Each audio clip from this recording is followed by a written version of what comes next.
ఒక్కొక్కసారి మాట్లాడాలంటే మాటలు రావు, ఏం మాట్లాడాలో తెలియదు. కానీ ఒక్కొక్కసారి చాలా ఉంటుంది, ఏది ముందు చెప్పాలప్పుడు కూడా మాటలు రావు. కానీ ఒక్కొక్కసారి you come across a divine moment. ఎప్పుడైనా తిరుపతిలో వెంకటేశ్వర స్వామి దగ్గరికి ఎంతో కష్టపడి చూస్తే ఆ క్షణం పాటు మైండ్ బ్లాక్ అవుతుంది, ఏమీ తెలీదు. ఒక్కొక్కసారి అనుకోకుండా హిమాలయ పర్వతాలు చూస్తే అదే అనుభూతి వస్తుంది. సకృతిగా జీవితంలో కొంతమందికి దొరుకుతుంది అనుభూతి.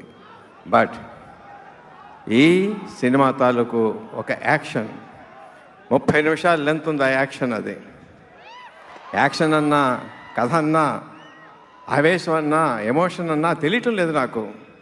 అలా చూస్తూ ఉండిపోయాను. మహేష్ బాబు తాలూకు విశ్వరూపం దాంట్లో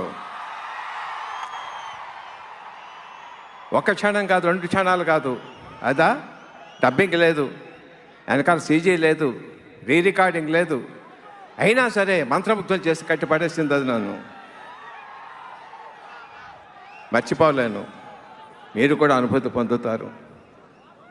కానీ దీని విజయం వెనకాల ఆలోచించుకోవాలంటే ఇది కథ రాసిన నేను కాంచి అనుకోవాలా, మాటలు రాసిన దేవకట్ట గారా, కెమెరా చేసిన బిందా గారు, ఒక్కొక్కరు అందరూ చేశారు. కానీ తెర మీద నటించిన ప్రదీప్ సుకుమారన్ గారా, ప్రియాంక చోప్రా గారా, మహేష్ బాబు గారా, తీసిన రాజమౌళి.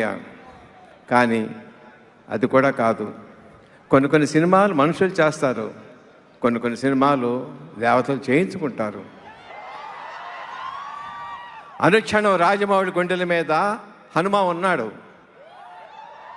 ప్రతి గుండె చప్పటికి ఏం చేయాలో చెబుతా ఉన్నాడు, ఊపిరితో కర్తవ్యం బోధిస్తూ ఉన్నాడు. తన ద్వారా మా అందరికీ వచ్చింది.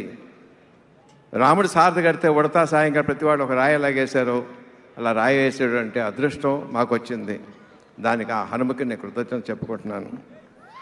అన్నిటికన్నా ఏమిష్టం హనుమకి? రామనామం ఇష్టం. జై శ్రీరామ్. Thank you. జై శ్రీరామ్. Thank you.